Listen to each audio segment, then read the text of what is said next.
ಯಾವ ಸಾಧನೆಗೋಸ್ಕರ ನೀವು 1000 ದಿನಗಳನ್ನು ಕಂಪ್ಲೀಟ್ ಮಾಡಿದ್ರಿ? ಕರಾಳ ದಿನಗಳು. ಈ 1000 ದಿನಗಳೇನಿದೆ ಕರಾಳ ದಿನಗಳು. ಒಂದು ಕಡೆ ರೇಷನ್ ಕಾರ್ಡನ್ನು ರದ್ದು ಮಾಡಿದ್ದೀರ, ಒಂದು ಕಡೆ ಬಗರಕುಂ ಸಾಗುವಳಿ ಜಮೀನನ್ನು ರೈತ ಯಾರಿಗೂ ಕೊಡ್ತಾ ಇಲ್ಲ, ಒಂದು ಕಡೆ ಕಾಂಟ್ರಾಕ್ಟರ್ಗಳು ಆತ್ಮಹತ್ಯೆ ಹಾದಿ ಹಿಡಿದಿದ್ದಾರೆ. ಸ್ಮಾರ್ಟ್ ಕಾರ್ಡು ಅಂತ, ಇನ್ನು ಸ್ಮಾರ್ಟ್ ಕಾರ್ಡ್ ಕೊಡೋದ್ರೊಳ್ಳೆ 6 ತಿಂಗಳು ವರ್ಷ ಕಳೆದು ಬಿಡ್ತಾರೆ. ಆಮೇಲೆ ಸಿಕ್ದವ್ರಿಗೆ ಸಿಕ್ತು, ಸಿಗದೆ ಸಿಗಲ್ಲ. ಅಂದರೆ ಸರ್ಕಾರ ಪಾಪಾರ ಆಗಿದೆ. ಆಸ್ಪತ್ರೆಗಳಲ್ಲಿ ಮೆಡಿಸಿನ್ ತೊಗೊಳಕ್ಕೂ ದುಡ್ಡಿಲ್ಲ. ಅದಕ್ಕೇನು ಮಾಡ್ತಾ ಇದ್ದಾರೆ, ಈಗ ಶಕ್ತಿ ಯೋಜನೆ ಬಸ್ಗಳು ಸಂಖ್ಯೆ ಕಡಿಮೆ ಮಾಡ್ತಾರೆ.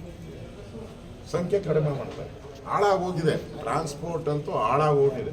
ಶಾಲಾ ಮಕ್ಕಳನ್ನ ಕರ್ಕೊಂಡೋಗಿ ಲಾರಿಯಲ್ಲಿ ಕರ್ಕೊಂಡೋಗಿ ಪ್ರವಾಸ ಕರ್ಕೊಂಡೋಗಿ ಯಾರನ್ನ ನೋಡಿದ್ರೆ ಈ ಸರ್ಕಾರ ದಿವಾಳಿ ಆಗಿರೋದಕ್ಕೆ ಇಷ್ಟು ಮಾನ ಮರ್ಯಾದೆ ಇಲ್ದೇ ಇರೋ ಸರ್ಕಾರಕ್ಕೆ ಇದಕ್ಕಿಂತ ಉದಾಹರಣೆ ಬೇಕಾ?